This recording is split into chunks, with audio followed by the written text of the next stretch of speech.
Hi, friends. Vanakkam. Greetings. Good morning to our friends in the US. Good evening in India. It's such a pleasure. I cannot say how happy I am that this many people are still sticking with us at High Life, trying to understand who we are at a deeper level so that we can connect with life more intuitively. So this is our third session. I'm going to request everyone to uh, mute yourself. I can try doing it once again. And we will start with the slides.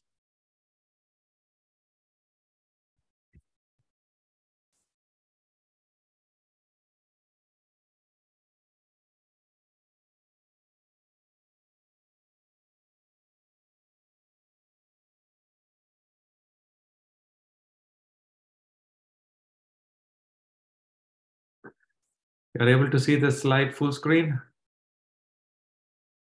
You are? Excellent. Yes. This is our third meeting, High Life 2023, to discuss, am I eating right? The answer, we are going to answer throughout life. Every day we're going to find the answer to this question. But today we will discuss some information about evidence behind healthy diets, eating habits, and what we invite you to explore, the hunger and gratitude experience. So you can call it fasting or we can call it mindful eating. Our disclosures are highlifejourney.org, where we place all this material for people to come back to anytime if they are not able to attend this live with us. And Seeking Hunger, written a year or so ago to encourage people to connect with themselves using food as the tool. So today, February 20th, am I eating right? We will start this with a friend. This is our hospital cafeteria with Liz and Ken, who are amazing people who work for the hospital for several years. Liz is 34. We won't talk about Ken today. He might come on some other day, but they are both such amazing people. The first time I met Liz was towards fall of 2022, end of August. And she had numerous cardiac symptoms. She had trouble breathing, she had chest pain, and asthma that was newly diagnosed. She had extreme fatigue, hypertension, anxiety, major depression, and post-traumatic stress disorder. She had been homeless for several years. That started from very young in her life, all the way through her growing years until the age of 15, she had food insecurity. And she had seen cardiologists in my own group for 10 years for chest pains and high blood pressure. And there was strong family history of heart disease as well. She's only 34 when she first came to my office. She has not heard of High Life. She just came to me as a routine, one of the cardiologists she requested to see, and it ended up being me. So when she came to my office, I looked at everything and made my assessment and said, Liz, I feel you will benefit from medicines. You already benefited for the last 10 years. But if you try something beyond medicines, understanding yourself through self-inquiry, we have a program for that. And we recorded that a few months ago. Can you view those 8-hour videos? She looked at me and said, okay, what is this going to do to me? Doc, why don't you just continue fixing me? Just because you are a new cardiologist, I don't want you to change too much. I said, try this for a few months. But I was a little skeptical because we talk about fasting and intermittent eating and time restricted eating and so many other things. And this is somebody who's working here in the hospital. And throughout her childhood, food was a challenge. So I wasn't even sure whether I can get the message across to her because our programming is more general. The 8 hours we spend is in messaging that everybody can embrace. But how would it apply to her? I wasn't too sure. But she came to my office once in August. She viewed our videos and she would call me, text me if she had some questions because I'm not a doctor, she can call me. And this is what happened. Within a few months, she's not having trouble breathing, which she had for years. She could climb stairs. She would enjoy her work with more confidence. The blood pressure medicines, the depression medicines, she was not needing as much. And within 3 months, she ended up losing a lot of weight. She improved her confidence in managing her family, financial challenges, and everything so much better despite having only a part time job. How did Liz do all this? Is this part of my cardiology care or is this something more? This is her story. My request to you is to mute yourself, everyone. And what we have here is her.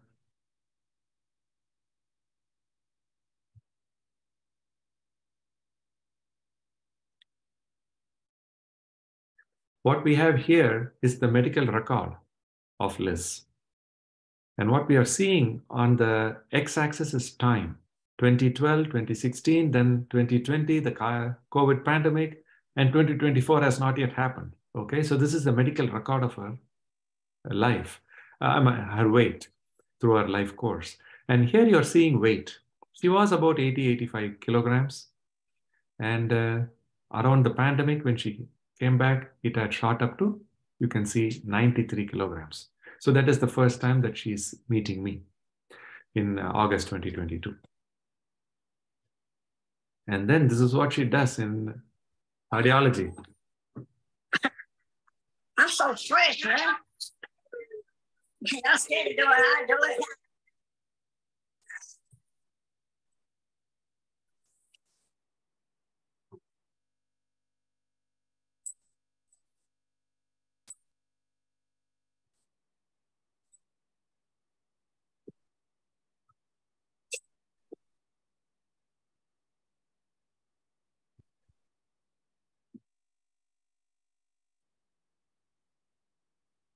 And this is what really happened. This is still the same medical record that started in the September of 2022. This is what is going on with her weight. How is she losing this much weight? It's both the body and the mind that we are engaging. And she's making more TikTok videos that I said, instead of me sharing the videos here in our forum, why don't you come and say hi to our group?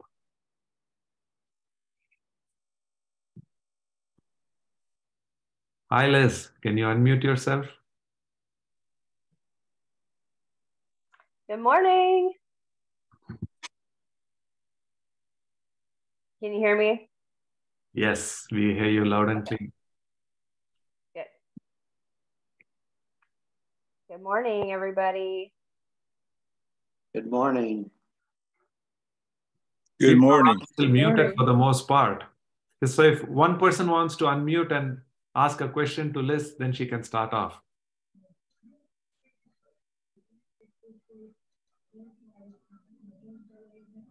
Anybody wants to ask Liz anything? Yeah, what was the hardest thing for you to start? The hardest thing was the fasting because with having depression, I would make myself feel better with food. So fasting was a little bit hard, but I was very determined. So Dr. Chakalingham recommends you feel hungry, drink some water, and distract yourself. So that's what I did. So the fasting was the hardest part. Me too.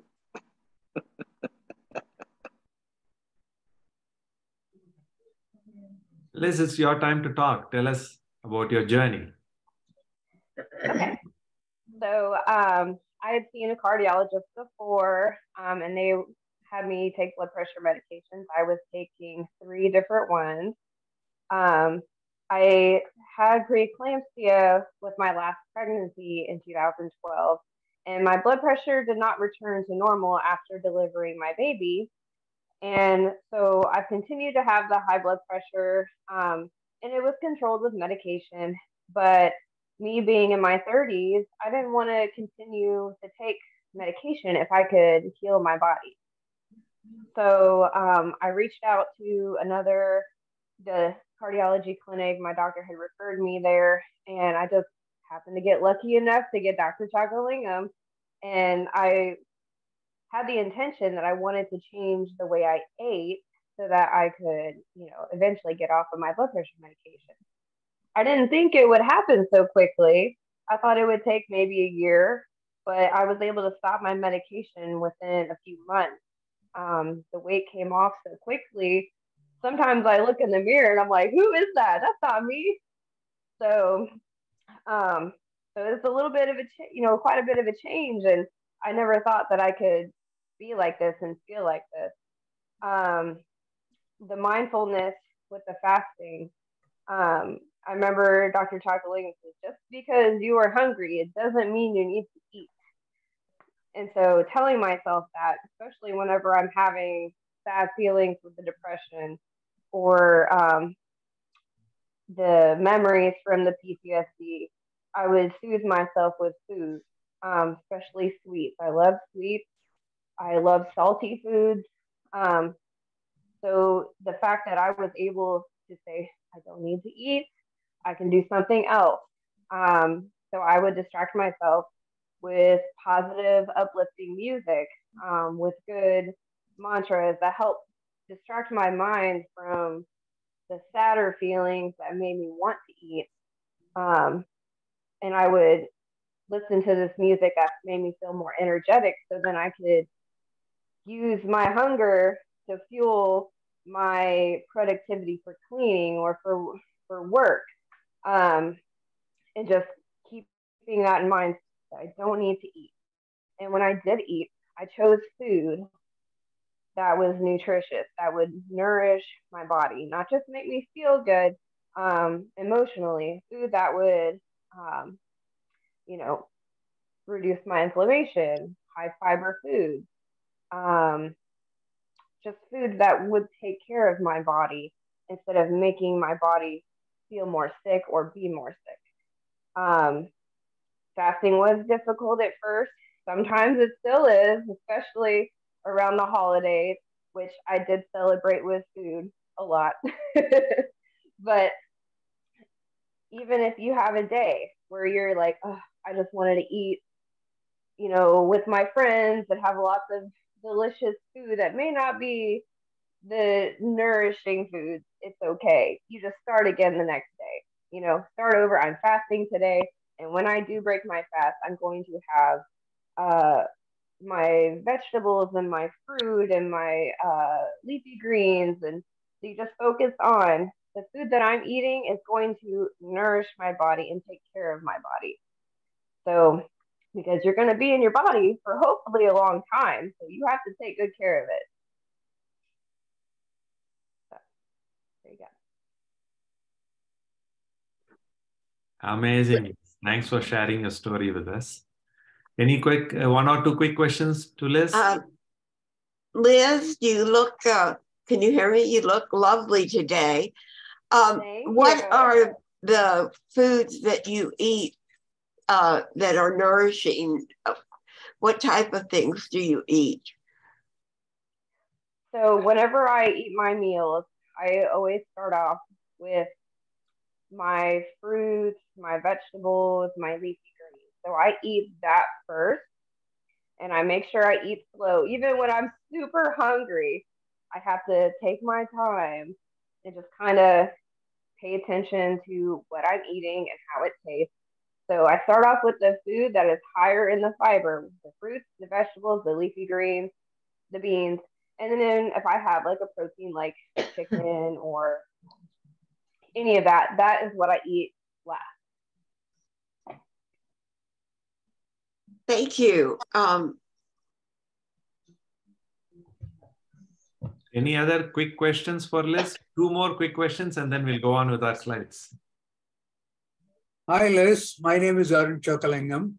Congratulations for what you're doing. And you have really accomplished. Tell me something. Now, after however long you have reduced your weight, do you have a desire to go back and eat more? And then how are you able to control your desire? So I usually, after I finish my meal, I will drink plenty of water. so that my stomach no longer feels hungry. And that's why Dr. Chucklingham recommends that we eat slow and pay close attention to when I no longer feel hunger. Now, if I eat my food and I do still feel hungry, I may eat a little bit more, but I eat a smaller portion and I am patient and I wait. And then in between my meals, I just drink lots of water and distract myself with, doing a task like at work or cleaning my home or spending time with my children. So I just try to take my mind away from food and put it on something else. Wonderful, wonderful.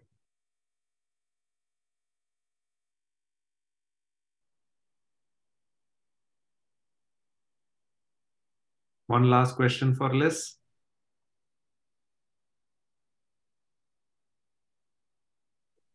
Liz, this is Peggy. And did you experience, did you experience a week or two where your body just was not the scale was not gonna move?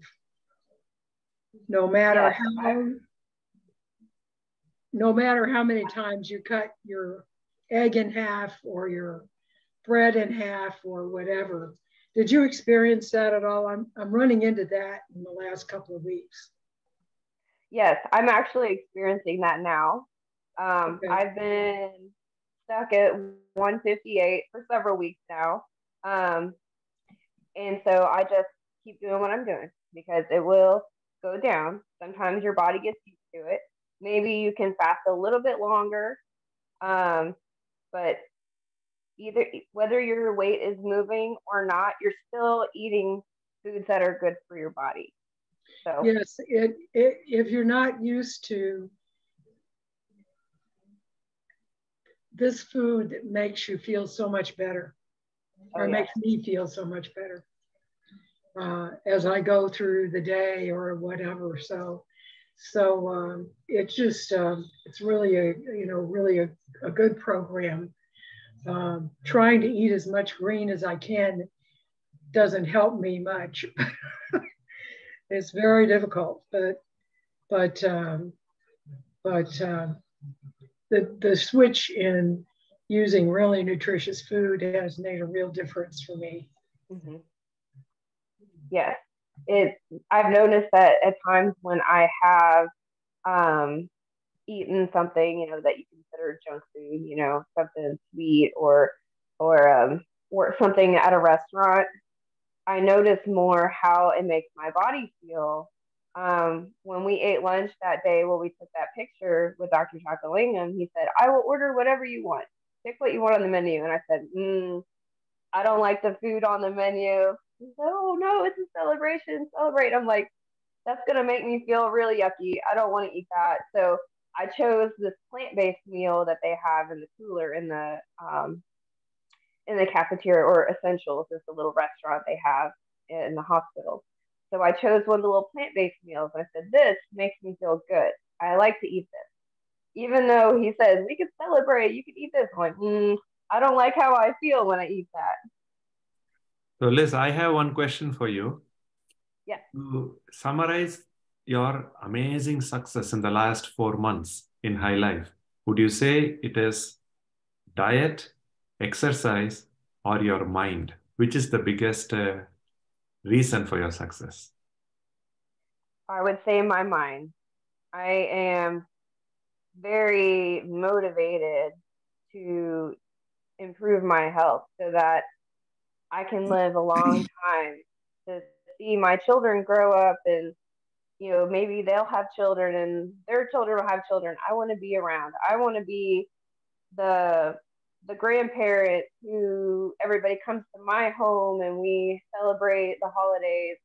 I want to be here a long time to see them all grow up. So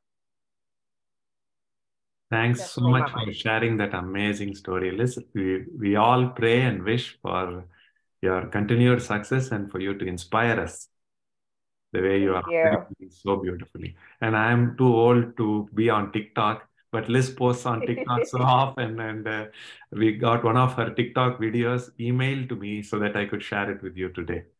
So if you go on TikTok, you'll find a lot of her adventures. And there might be another day that we can get Liz back, and she's going to be one of our high life coaches. So there will be so much opportunity to work one-on-one with Liz down the road. Thanks so much. Thank you. Shall we get back to some slides? I'm going to again request everyone to mute yourself for a few minutes, and then we'll open it up for some more discussion. See, after Liz, it's going to be hard for me to keep you that interested and engaged, but we'll do what best we can. So this is the traditional science that we've now known close to 100 years, that carbohydrates, if you look at the component, should be the majority. Protein is not a big component. It's only 10 to 15%. And this is what the WHO recommends. Fat, 10 to 15%. This is the scientific evidence-based recommendation for overall healthy nutrition. And the suggestion is fruits and vegetables, which are not opened in a bottle, they are actually cut with a knife. So that's what is a fruit. Okay, 400 grams a day is recommended. And free sugars, try to minimize to below 10%, or even further if you're trying to regain health. This is all for people who are healthy to stay healthy. Okay, to regain health, it may take even deeper transformations in our lifestyle. So this is in one slide, without any shortcuts, how we participate in our health. For women, 2000 calories and men, 2500 calories per day is the general requirement. But we all know that somebody who is very tall may have more requirement, and somebody who is small in height may not need that much calories. And people of different parts of the world, their needs are a little lesser if they are from South Asia, for instance. Indians, body structure itself is smaller. So these calculations were not made all over the world. They are mostly from Western science. And we just haven't done the science in every part of the world to say exactly how much each individual's needs are to stay healthy. That means if you're normal weight, then this is what is the requirement. And we haven't really done the math for people like Liz who want to make themselves healthier because she had high amount of excess weight in her body. So for that, these 2000 calories per day may not work. How much to reduce it? She didn't count calories. She did it intuitively. That is what is high life. And all these years, that's what we have done. But now we want to create more structures where we can deliver this across the world as our program. And for that, we will create the needed structure for the individual. Okay. The average American, instead of 2 or 2,500, ends up consuming 3,600 calories daily, which is 25% increased in the last few decades. This is the, if you ended up in a McDonald's in 1950 or any of the fast food restaurants, you would find French fries, burgers, and the sodas portion in 1950 across all Burger Kings and all the fast food restaurants that you come across. This is the numbers you would see, size you would see. Now look at the same portions that we are getting for the individual. The portion sizes have gone up so dramatically in recent decades. But our human body is not changing that much. To reduce the risk of metabolic problems and diabetes and hypertension and heart attack and stroke and vascular dementia, if men have more than 40 inches, it is a big problem. Women more than 35 inches. And for Indian origin, that means includes Sri Lanka, Bangladesh, Pakistan, the Southeast, Southern Asian countries. What we are seeing is more than 35 inches for men and more than 31 inches for women itself increases their risk so much. So ideally, body fat percentage for men, if it is below 20%, it is great. After living in this high life way of intermittent fasting, cutting down my food intake, doing everything that Liz does, I've already done for the last at least 10, 15 years myself. And my body fat percentage in the machine that we have still says 20%. I think I'm still healthy, but that is the challenge. People who know me personally, they find that all my life I've not looked like I was heavy, but still we all end up carrying extra that we don't understand, or we assume it's genes. So many things we attribute it to. This is how my body is made. For men, below 15 would be extremely good. That would probably be like athletes. But below 20 itself is excellent.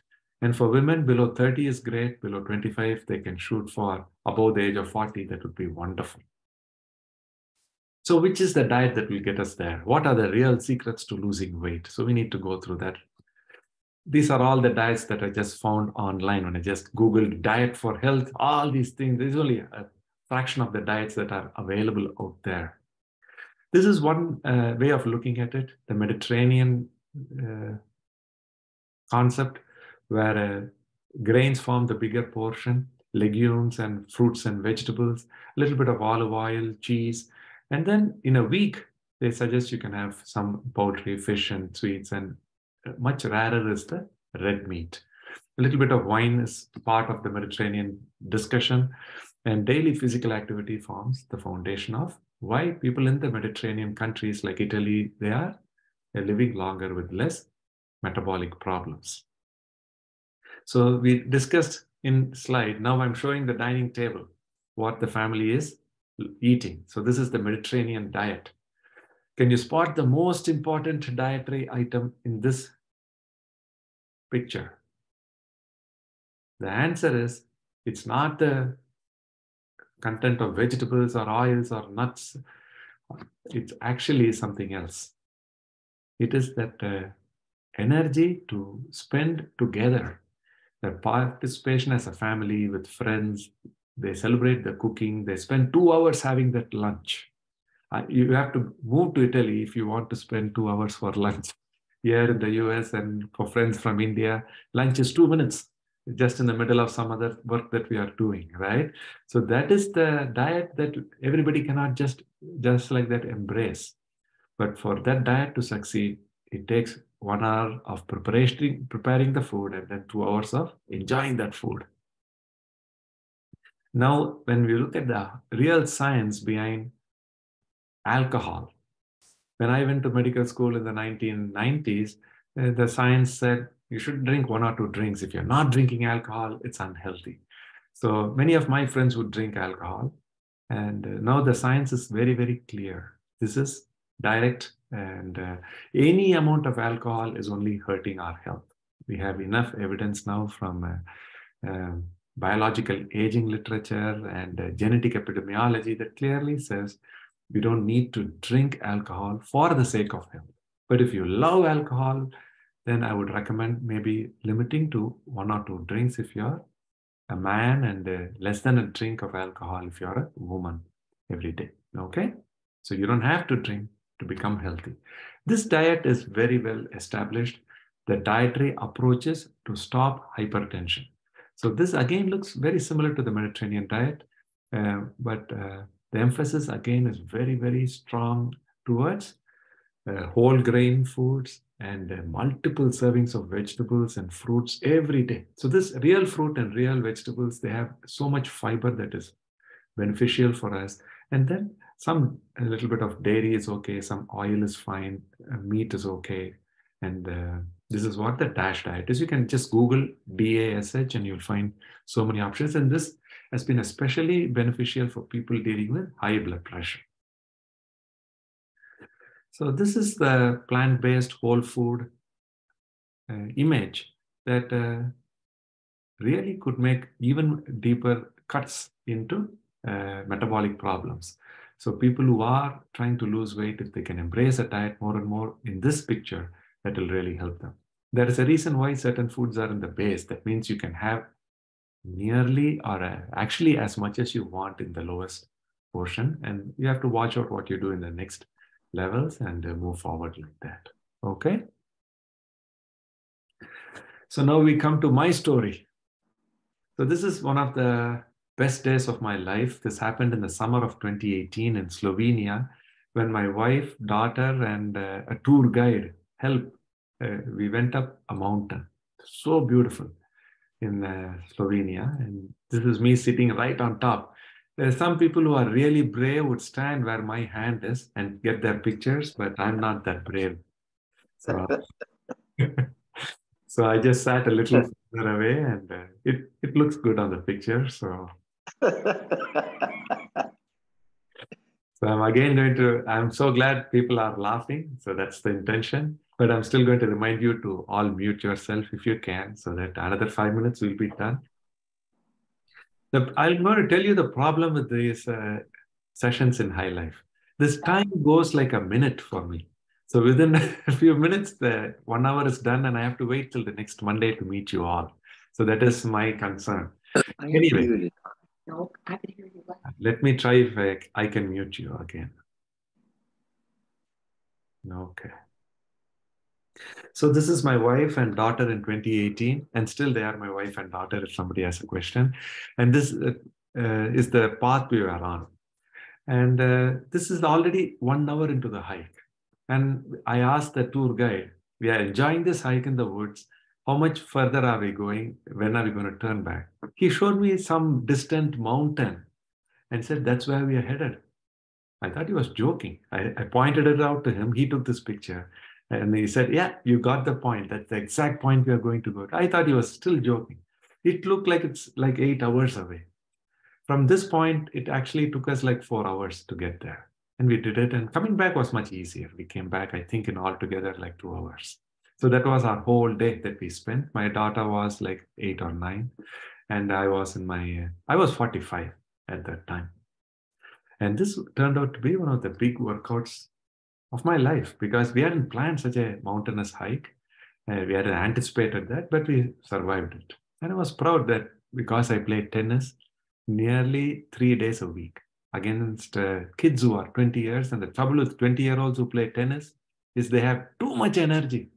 So it takes my life to compete with them. And sometimes I get to beat them too. 15, 20, 25-year-old kids who are good at tennis, so I play with them. Because I'm that fit, this hike was possible for me. So altogether about 8 hours hiking that day in a mountain in Slovenia. So why do we go into so much detail? The story is just starting.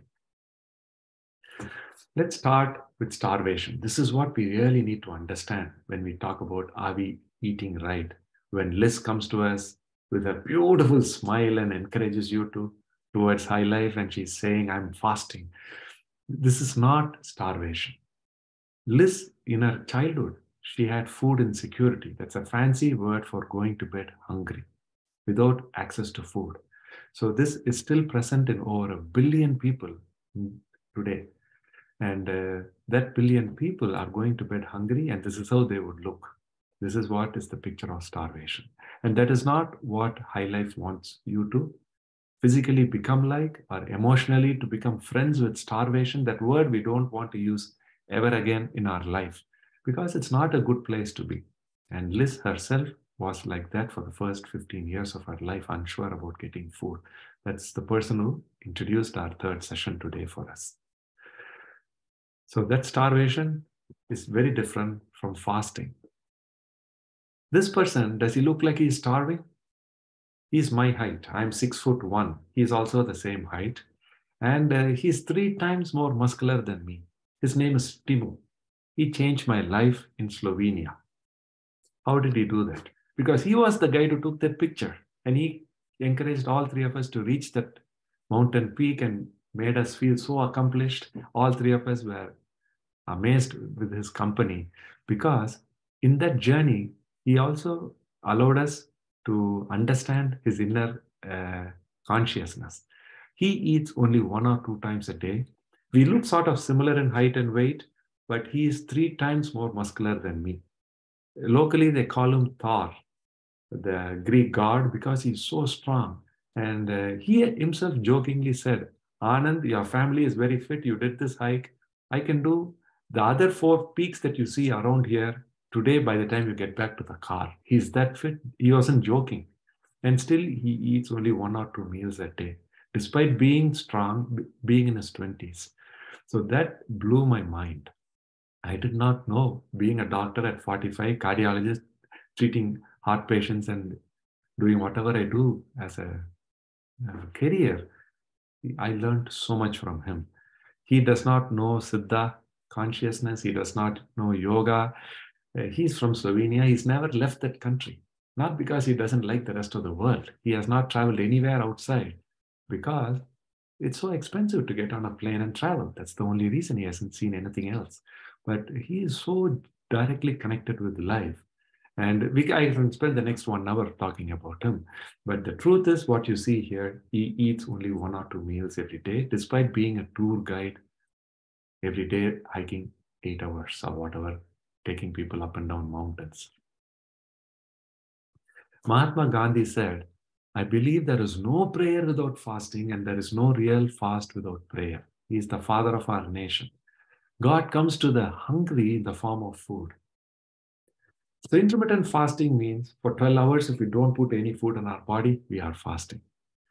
Cycle fast, they call it for 16 hours, few times a week. Strong fast, up to 18 hours. Warrior fast, 20 hours of not putting any food in our body. All day fast is close to 24 hours of not eating once a week, something like that.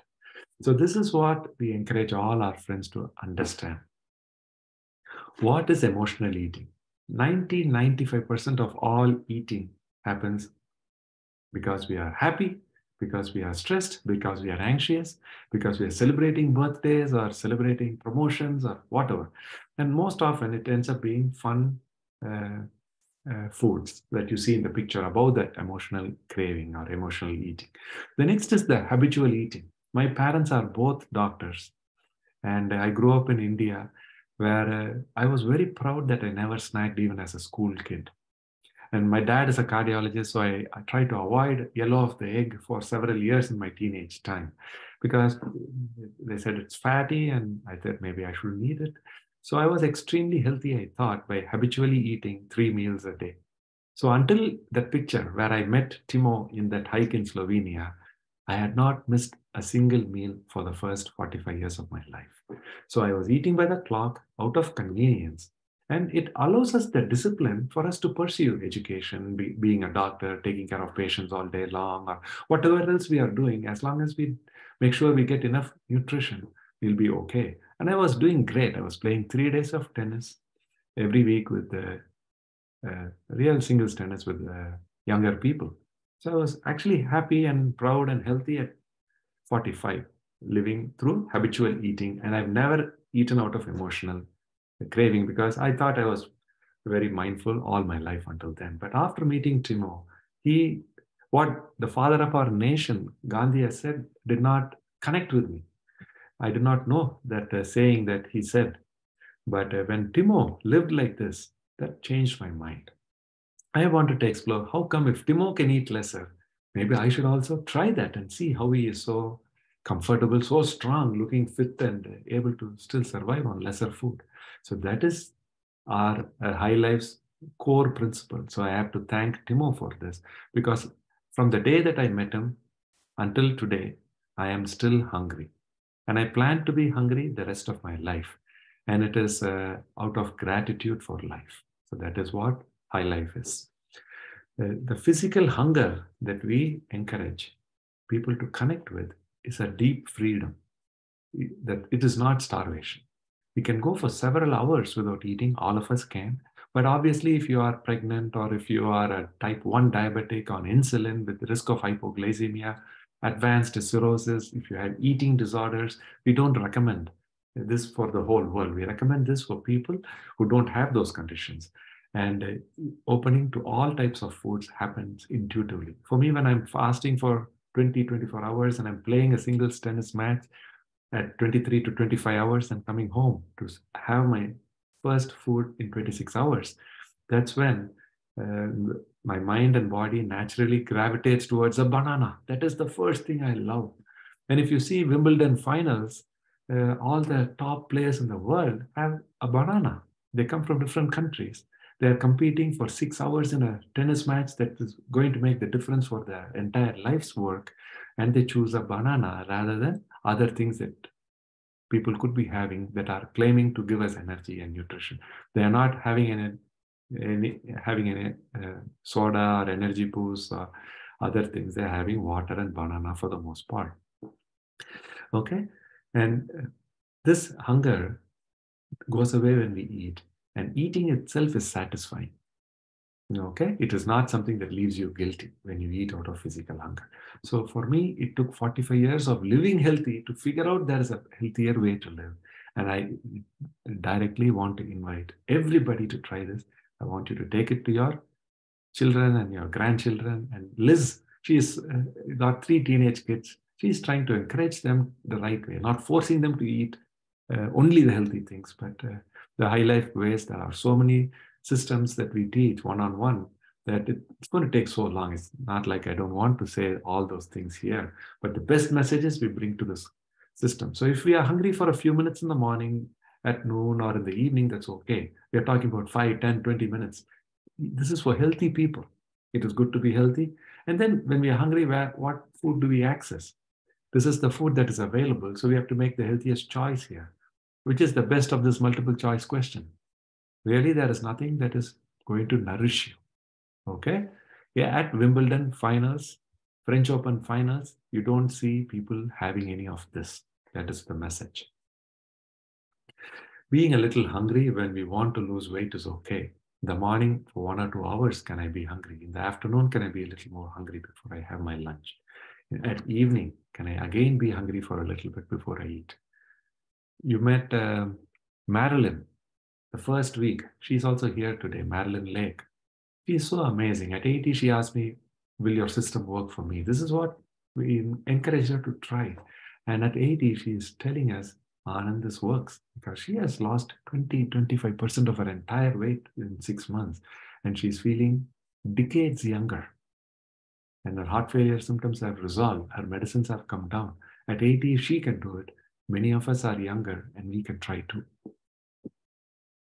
So this is the mindful eating hunger scale that I got online.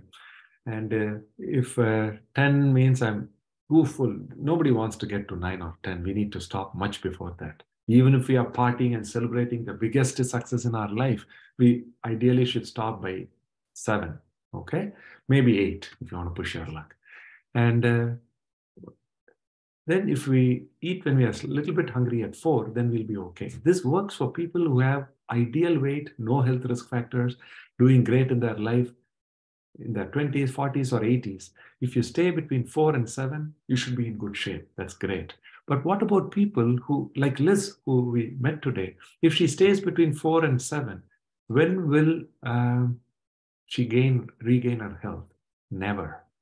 Okay, so for her to regain her health, she has to become a little more friends with being hungry. And that's very, very challenging when she was dealing with the anxiety and PTSD. And the PTSD is from food, not having enough of it for 15 years of her life. So that is the real challenge. But that's hers. For most of the world, understanding what this physical hunger is okay. If you are not having diabetes, which is making you hypoglycemic. And the way we teach it in High Life is out of gratitude, out of smiling and drinking more water, getting a little more acquainted with being a little hungry. So that's what we encourage. What will happen? At 2 or 1, are we going to faint? Are we going to collapse? The truth is, when we are doing it in the way we teach it as a meditation, the Siddha fasting, the gratitude experience is the first thing, and the hunger and fasting is the second thing. The first thing is that optimism, happiness, gratitude for something in life. And that allows the body to move faster and quicker into intuitive, natural ketosis. We call it metabolic switch. And that is increased when we smile more and drink more water. This monkey, the one that you see on the left, is really old, say a 30-year-old. They lived only like 32 years or something like that. The other monkey is also saying 30 years of age, but this one is so young looking. This was medical publication 10 years ago. What had happened is the monkey on the left was in a group that was normal weight, Normal monkey diet, normal monkey activity. And it normally aged. That's what you're seeing. So everything is normal about the monkey on the left side. The monkey on the right side is the one that is abnormal. Abnormally young. Biologically, the clock is not ticking. The clock had stopped for this monkey. And the research that was done was cutting the food intake of this monkey on an everyday basis by 30%. So for 5 years, I think they did this study. And the monkeys that were normally aging continued to age and slow down, whereas the monkeys that took a 30% calorie cut that was forced on them, they didn't voluntarily take it. Still, it made a huge difference. And you can see their pictures on profile. The one on the bottom picture, there really looks its age. It's the appropriate aging, whereas this is insanely young because of food restrictions. So this study has been reproduced for nearly 70 years in different life forms. And this is the evidence. And monkeys are the most recent data. But in dogs and rats and mice and even smaller microcellular organisms, they've tried calorie restriction and showed that some live 10, 20% longer, some live 50 or even 100 or 300% longer. So for humans, it's like saying by cutting down our food, we can live 350 years. Okay, but I don't think it works in bigger animals. It works in unicellular organisms at that level. But in mammals that we come from, in that group of, it might be 20, 30% increased life expectancy. So what are we talking about in High Life today? Casually, we are discussing living 120 years. That's what we are discussing. So when Liz was telling you she's looking forward to her grandchildren, she was looking forward to her grandchildren's grandchildren. That is what she is talking about, because she embraced high life in her 30s. I embraced high life probably because of the hike in Slovenia only in 2018 when I was in my mid-40s. And this is the study that's very similar to us, but this is scientifically showing in human beings what happens when they are 35 years of age and normal weight, normal health, no disease. They don't have diabetes. They are the age of Liz, but they don't have any health problems. Their BMI is normal. When they take a 25% calorie restriction, what happens? Who would be insane enough to cut down their food intake? Because they got paid to be in the study. This was a multi-center study published in Lancet. And what they showed is inside normal 35-year-olds, BMI is 25. When their BMI reduces to 22, science showed that blood pressure, cholesterol, and insulin resistance all came down inside normal. So blood pressure of 118 is normal, but blood pressure of 110 is even more normal. It's 8 points lower. Can we do that? And they showed it can be done. And the people, if they persisted with this, there is a chance they may also live 100 years, 120 years of good health. But the funding got over, so the study was published and people have gone back to their lives. But in the 2 years that they were in the study, they lost 10 kilograms, which is like 23 pounds. And they felt better and their parameters got better. Okay? So this is the core of our high life. In one picture of what high life is, we start with self-inquiry, asking the question, who am I? What is life about? And we want to ask that question, not just looking casually at the mirror. We want to look at our inner nature. And we do that questioning out of gratitude. That is the foundation. Out of gratitude for family, for friends, for circumstances, for anything, for Zoom, for being alive in the COVID world, for whatever you feel grateful. Really think about it, feel the warmth in your heart. That is the direct experience of gratitude. We don't ask you to maintain a diary and all those things. That's fine too. There's a lot of evidence that it works. But this experience of gratitude should wake you in the morning. This should be the reason you get out of the bed after you wake up. And altogether, this self-inquiry takes 2 to 5 seconds to feel that gratitude in the morning. That's it. After that, through the day, we want you to keep smiling 20 times every hour throughout the day. That will build inner optimism and confidence in the future. And externally, how do we engage the body? This is the Siddha Yoga way. And the way we recommend is to every day slowly connect a little bit with being hungry. So this is not the starvation. This is the fasting. The word fasting itself, we don't need to use. Can we be a little hungry every day? That's all we need to ask. But we have to ask it out of gratitude. And we have to ask it with the right intention. The intention is to understand ourselves at a deeper level. So once you are a little hungry, out of smiling 20 times an hour, that itself is a flow or meditation. It's empowering. That is the direct connection of your body and your mind. That will drop your blood pressure, cholesterol. You'll have to tell your doctors, I came to Anand, we are doing High Life, so please check my blood pressure some more, or you can check it at home and take it to your doctor and show the numbers. They will find that if your pressures are running low, that they may have to take you off your medicines. We have people on 30, 40 medicines in this program over the last 15 years who are now off majority of them. And I'm just their cardiologist.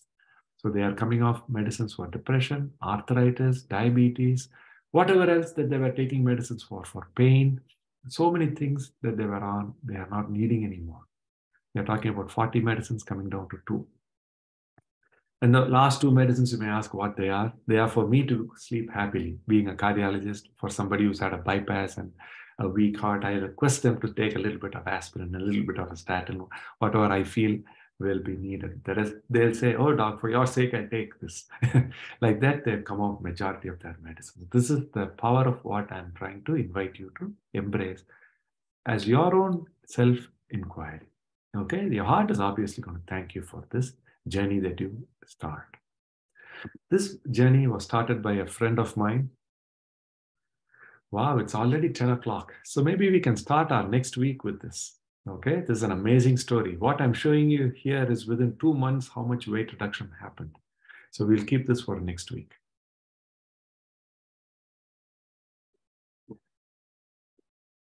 We have another 3-4 minutes. Time flew by too fast. Very quick question answers, like 3 or 4. Doctor, can you define free sugar, please? Yes. Empty sugar or free sugar, so many words are there. The answer is anything that tastes good. Cookies, donuts, ice cream, speak about it, that's all sugar added. I'm glad you're smiling now. That's the truth. Okay, this is what we all grow up on, and this is what the entire world loves. And that is because for the last 100 million years, these sugars have been the source of survival. If we get that, we will survive. If we don't get it, we may perish in hunger. So this happened for 100 million years. This is so much longer than when the human history is only 200,000 years. So every time you go back, we needed nutrition to survive. And the sugar is the basic molecule. So it is something that is good, but obviously we get 1,000-fold more than the body can tolerate. And in all this 100 million years of evolution, our body has not found a natural way to trash excess things that go into the body. So that is the challenge. Okay? And thank you. Sugar added stuff is much lesser in real fruits, real vegetables. That is the benefit. That's why we want to share. Beautiful question. Excuse me. I was not able to see the meeting last week. Is there some way I can get a hold of it? Yes. I'll post the link and you'll find it there. And you can okay. And if you email me also, I can send it to you. Okay, thank you.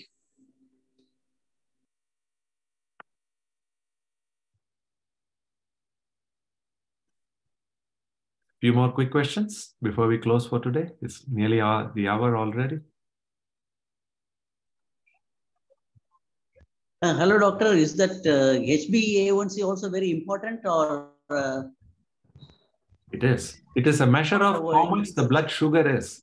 So now we use it to diagnose, but also to monitor how good our metabolic health is. So even if 2-3 days you eat healthy and go to the blood test and you want to show good numbers, the hemoglobin A1c will measure for the last 3 months. So you cannot, if you've been healthy for 3 months, then that's great. Once you become healthy for 3 months, then there's no reason why we cannot be healthy all life long. So hemoglobin A1c is a very good measure of how our metabolic health is? Diabetes. Any other quick questions? You'll have to unmute yourself and ask questions.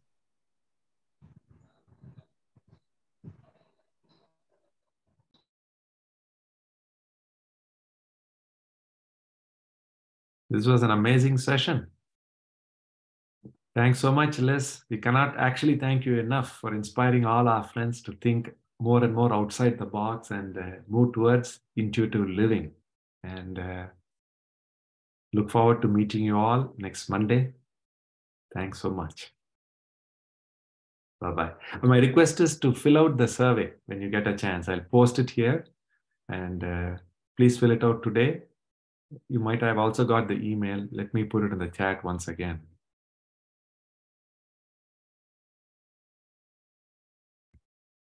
So if you can fill this survey in the next 5 minutes, that will be amazing. That will help us improve our programming for next week and move forward. So please stay back for a few minutes. Take care of this survey before you leave. Thanks, everyone.